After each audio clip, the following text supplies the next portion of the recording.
Welcome back to CuriousHorse. Today I'm heading on a big horse adventure. Today I'm heading to the famous Spanish riding school. I know you may be thinking I'm heading to Spain, Barcelona, Madrid, but it's actually in Vienna, Austria. Personally, I'm not entirely sure why the Spanish horses are so famous in the Austrian tradition, but I'm curious. So let's get curious together and figure out why. I'm sure many of you already know this answer, why the Spanish horses are part of the Austrian tradition, but let's see if you're right, and let's see if there's more to the story. I'm super excited to find out, and let's get curious. I'm heading to the airport, and there's no way I can get all Vienna, Austria captured in 20 minutes, but I'm super excited, and stay tuned, we're just getting started. I am here.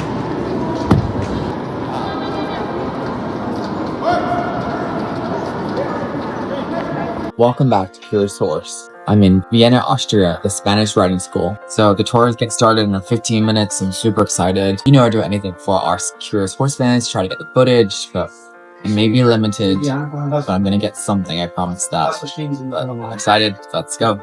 Oh, they got the horse walkers out there. I just got in trouble for not paying my bill at the coffee house for the mistake.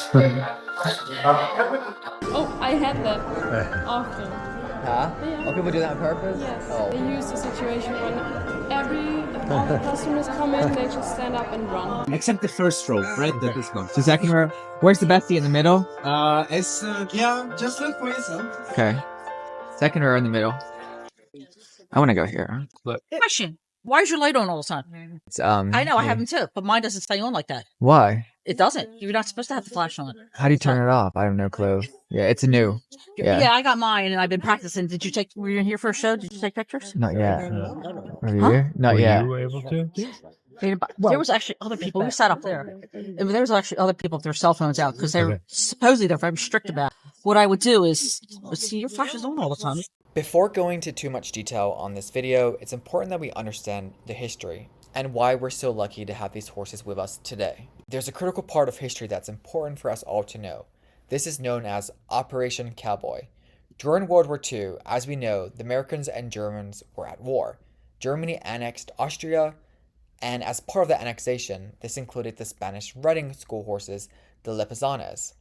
The Nazis took the horses to Czechoslovakia for a special breeding program, and towards the end of the war, the Soviets were about to move into Czechoslovakia. The Soviets had an infamous history of shooting and eating horses. There was a Nazi general called Rudowski, who thankfully negotiated surrender of the horses to the Americans under General Patton. And General Patton gave his official blessing to rescue these horses, saying, "Get them and make it fast." The mission involved rescuing hundreds of the Lipizzaner horses through an active war zone, and the mission saved an equestrian bloodline dated back to the 16th century. The plan was quite secretive by the forces on both sides. Remember, the Soviets and the US were aligned as allies during World War II, and the fear was that the advancing Russian army would capture the horses to feed to their soldiers. Thankfully, this agreement called Operation Cowboy between the opposing US and German armies, the herd of Lipizzaners, are here with us today and were not used to feed the Soviet soldiers. The poles, right? It had a specific use. Nowadays it's just because of tradition. Back then these pillars were used for training because the horses were kind of locked with the ropes, so it can practice the jumping. But nowadays the standards did change, right? Really serve a purpose. It's just for the tradition. I asked my colleague, the riders as well. They told nowadays it just helps to orientate, right, in the arena, to know where the middle of the circle is, right. If they enter, this is the entrance. They go through that. They take off the hat, but sadly not because of us, because of Charles, his painting. Yes. To say thank you, Charles. I've got a question for you. Let's talk about our second most important creature, the rider. But to become a rider, first we have, of course, to fulfill certain requirements. Not everybody will be accepted. What might these requirements be? Do you have any ideas? A skin graze. The nighttime shadowing. Weight. Very good. Yeah, of course, external, right? Height, weight. Yes. Others? The list is long, don't worry. What is the weight requirement? Don't be afraid of horses. Yes, yeah, of course you should like, you shouldn't hate them. Let's start with external things, right? Some of you are interested. Well, about the height, weight, it's not necessary, our horses are strong, these are all muscles, but we've got the Lipizzaner horse. It is a mixture between the Spanish and the Arab horse. If you know, the Arab horse is quite tall, he's got long legs. The Lipizzaner, on the other hand, he's quite short, he's got a strong tummy, a Baroque tummy, we call them the Baroque horses. So if you've got the 6'2", 2 meter tall guy sitting on such a horse, the horse will look like a pony. Yeah. Privately, we can ride whatever you want, it doesn't matter, but here it's all about aesthetics, right? Yes. So, preferably you should have longer legs than the upper body, because if you've got short legs, you won't get around the Baroque tummy, the legs will stick out like that, this will look silly. So, you should have longer legs than the upper body, you shouldn't be tall, 173, 5'9", 5'8", right? I'm gonna have to apply for this program. Definitely. 8 years, not that bad. Beginning of the career should be slim and sporty. Later, you can become Baroque as well. It's optional. But yes, we don't have actually any weight requirement, but of course you should be sporty. It would be preferable. Yeah. Since 2008, we finally accept also female applicants and also foreigners. We figured out that not only Austrian men can ride. Now, there are 2 requirements for the foreigners: the knowledge of the German language and a work permit. Not because our horses speak German, not because of the tradition. It is passed on orally, right? So if I don't speak the language, I will struggle on passing the knowledge, right, to the next generation. Just like to what? Welcome to the Spanish riding school. Welcome, and then give like and then in both languages. Willkommen in die spanische Hofreitschule. Welcome to the Spanish riding school. And then go like. That's your home. Appreciate it. Work permit, despite the fact that we call ourselves a school, you don't have to pay any tuition. It's a full-time job. It's an apprenticeship. You get paid if you enter. Exactly. And of course, if you're not from the European Union, you should be allowed to do so legally. It takes quite a long time, the education, around 8 to 10 years. Wow. So the age should be around 8 to 12, usually 10. So the age should be around 16 to 24. So we've got enough time for him to ride and to work for us. The ticket price wasn't that expensive. I think it was. The ticket price wasn't that expensive. I think it was 150 USD. But you do have to book in advance. So if you're coming to Vienna and you're going to watch the Spanish School of Riding, definitely get your tickets way in advance. That's $150 for a show. I think it's going to be worth it. An experience, so you be the judge. I like to start with these 3. I assume nobody is from Vienna. Shut up, It is the English guided tour after all. Because that's recording. But maybe some of you did see the city. So you're recording Vienna right now. is quite, Viennese people are quite proud of the city. They like to add Vienna to every single building, right? Spanish riding school, not a very patriotic name, right? But how come? Why do we call ourselves specifically the Spanish riding school, not the Austrian or Viennese? Right, that's a good question. Right? Do you have any ideas? Or is it too early to ask you? Is Lipizzaner in Spain? Not any, no, No, it is but not. we But can a very nice okay. guess. You already have got some knowledge, but it has to do obviously something with Spain. There are 2 reasons. The first one, it is the origin of the horses. The horses originally come from Spain. And the second, these are the Habsburgs. If you don't know anything about the Habsburgs, don't worry. These were the ruling monarchs. Austria used to be a little bit bigger and more influential, and they had a powerful monarchy dynasty that ruled for some decades or even centuries over Spain. And this is when these 3 began. In 1521, it was decided that the Spanish Habsburg prince called Fernando should become an Austrian emperor. So Fernando quickly became Ferdinand I, but his German name didn't help him all too much. He still was a pure Spaniard. And when he came to Vienna, of course, as a Spanish man, he wanted to bring everything Spanish, everything familiar with him. So he brought also some of his favorite horses. But he was a monarch, he was an emperor. He didn't have only 1 favorite horse, nor 2. He had 250 favorite horses, so he brought every single horse to Vienna. But of course, this took quite a while. From Spain, over the Pyrenees, over the Alps to Vienna. It takes around 4 months. Some of the horses are stolen, some of them are lost, some of them are injured. Not all the horses do arrive to Vienna. And if we need new replacement, we have to start this whole journey all over again. It is just more convenient to create stud farms in Austria when we can breed the horses right where they grow up, here, close to us. So we had 2 of them. The first one in Kladrup, in central Bohemia, modern-day Czech Republic, and the other one in Lipica. So nowadays we've got only Lipizzaner stallions. The name might sound familiar because the origin of our horses is from Lipica, of the breed, the Lipizzaner horse. Now back to the riding school. It was created to turn young aristocratic men into cavaliers, so that the aristocratic men not only know how to use the fork and the spoon correctly, so they also know how to ride the horse properly. Artistical riding, parade riding, and of course riding for military purposes. These styles, these techniques were taught here, educated, and this whole tradition from the 16th century up till now was developed without any breaks, despite wars in Europe, right? Despite political, territorial changes of Austria itself. We got 3 chief riders, around 8 riders. We've got 6 riders assistants and around 6 nifs. Exactly, around 22 it should be. It changes sometimes. Spanish riding school. I think everyone thinks I work here with this uniform. But I'm excited. I'm not able to always keep a track.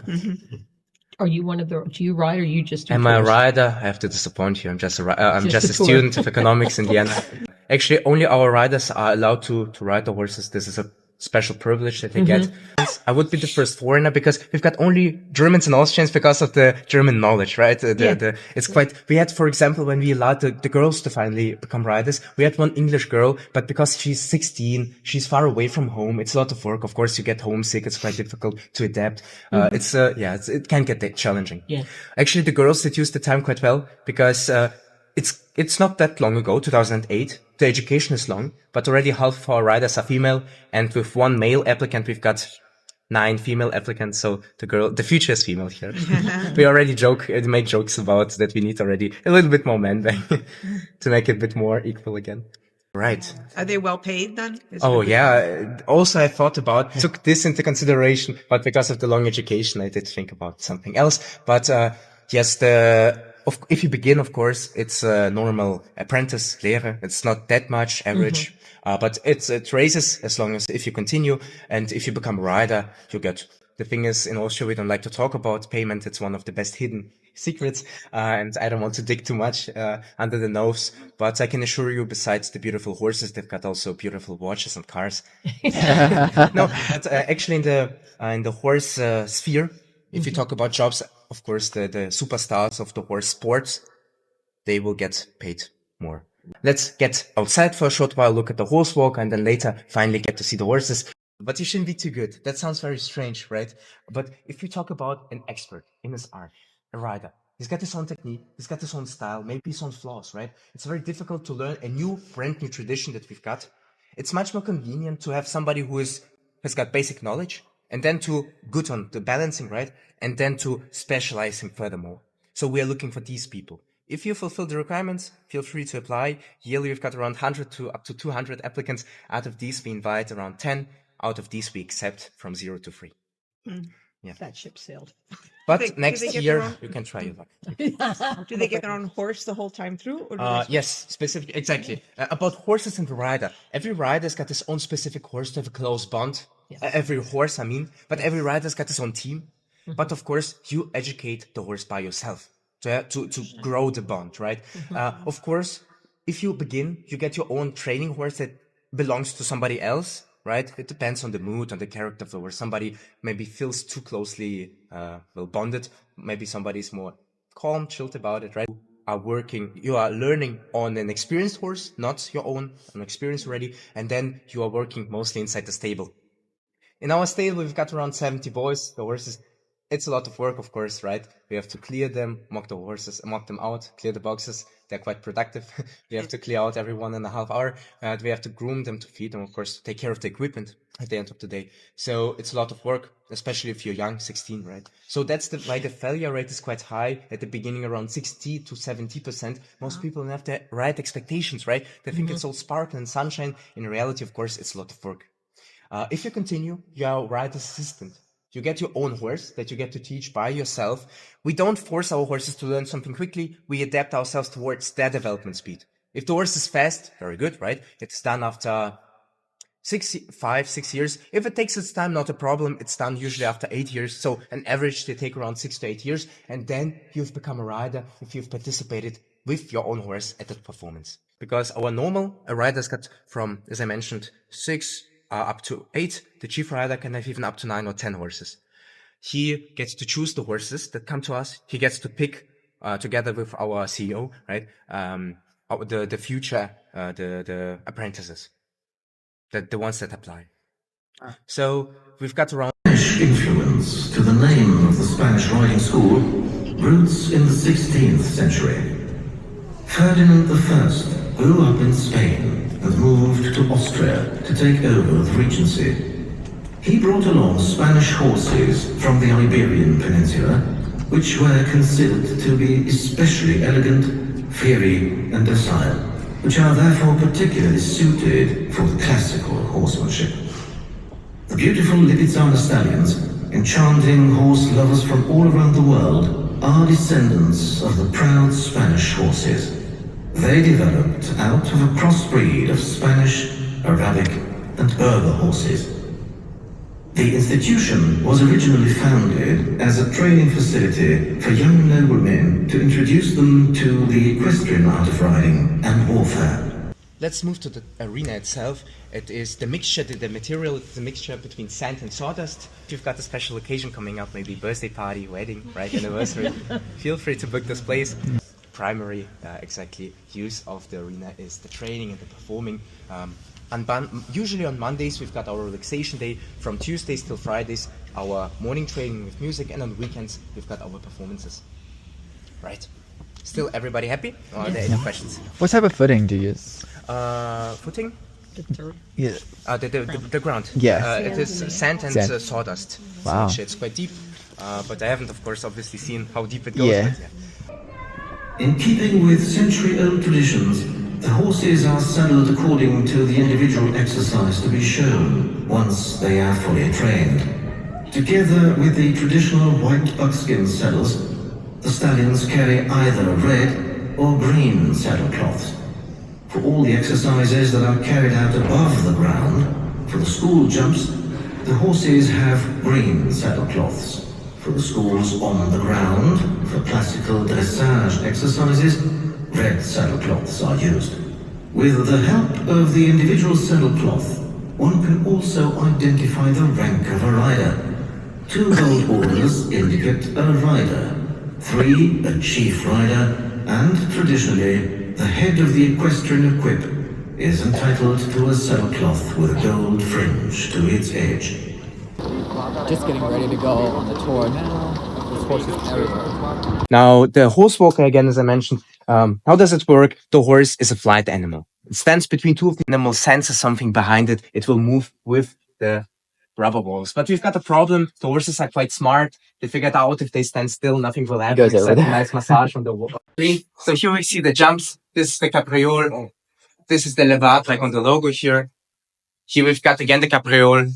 And this will be the courbette with 3 up to 5 jumps in a row. Now, every single exercise that you see, it belongs to the high school of classical horsemanship. Usually, none of these exercises were really invented by people themselves. The people have simply observed the horses in their natural habitat. They've seen a purpose for warfare, of course, and wanted to perfect these exercises on top of it. We separate between the high schools on the ground and above the ground. Above the ground, you've seen the jumps. We will see it in a while with the rider on top of it. This will look pretty as well. We will also see my favorite horse, Kitty the second. But yeah, right now, actually. So not right now. I will tell you when. Capriole.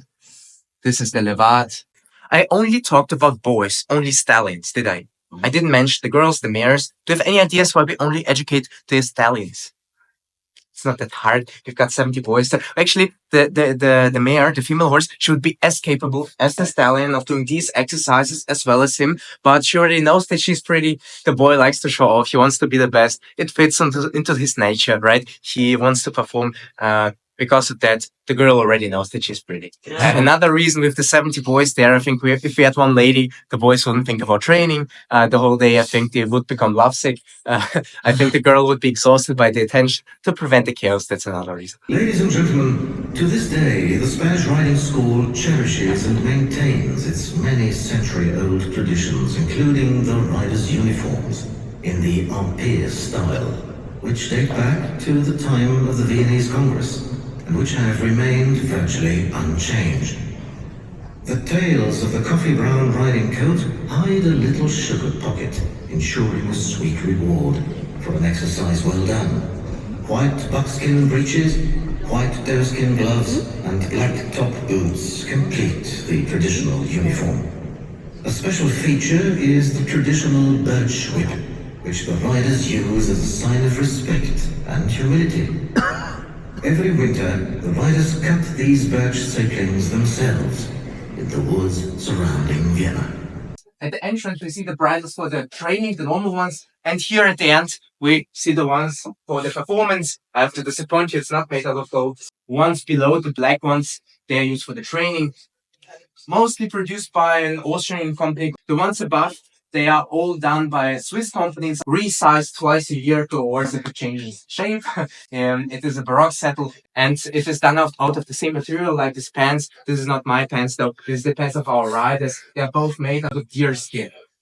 During the jumps on the street, but during the jumps you did see the riders are not using the stirrups. So because of the tradition, every single saddle belongs to one specific horse. Now, I would suggest to talk about it inside.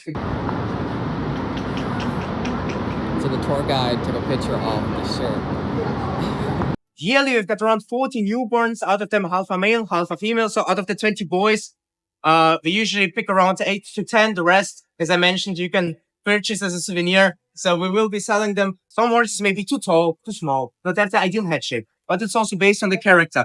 Some horses can get anxious. They can get stressed in such a small, big city, right? So we have to take that into consideration, how well they adapt to our city, to the stable. They've got plates of testosterone. We have to take care to look how well they socialize with each other. A little bit of biting is all right, as long as they don't cause so much havoc. With an age of 10, then we train. Usually with an age of 10 to 12, the career begins. Lasts till the age of 22, 24, maybe longer, a little bit if they're workaholics. But eventually we have to force the horse to stop it. If we accept the horse, we will never sell the horse. So if it comes to us, we will never sell it. It will, during the retirement, it will stay with us for the end. And exactly, that's how I think it would be not morally wrong if we would sell him afterwards, right? Oh, I agree. So exactly. Yeah. You have horses too? You have horses also? No, I volunteer at a stable. Aw. Right. The horses stay intact the whole time of life. You never. Intact? Did you ever fix it? Like after they're done their careers? No, there will be, everybody will be breeded. Everybody will stay a stallion. Nobody will be castrated. Wow. Are there any last questions? Come to the end of the tour, but I still want to give you any opportunity to ask your last burning questions. How many months do they stay in here? Good question. So we've got our training center outside of Vienna, because there we could use it to the fullest potential. We've got wood, fields there. We've got the paddock boxes there. It's like a double box, indoor, outdoor, like a balcony. I've been there. It looks lovely. And also horse walker. So the horses are spending 2 months here. Then we are transferring them there, 2 months there as well. Up to a year, 6 months here, 6 months there. But I lied, because they've got also the summer break, the winter break, so even longer. That's how we try to kind of work with the problem in the city. Because here it's, of course, it's very expensive. It's impossible to erase historical buildings, to place a grass field top. The horses do need that as well. So that's how we kind of figured out the best solution, where it was financially possible to do it. Oh, they're going to be very happy to get their food. But not for us people, it's for the horses. The horses gets to go in circles clockwise, vice versa, up to an hour daily. Let's get inside. I won't close the door, so don't hear them. You don't have to go to circles. So each horse does 1 hour daily? Up to an hour, exactly. Right, so yeah, the summer riding arena. Let's start with that. Why do we need a second arena? It's just convenient to have a second one because, for example, during summer, it's quite cold right now, but in summer, in July, it tends to get so hot. I can approve this year. I couldn't go on vacation, so I had to work.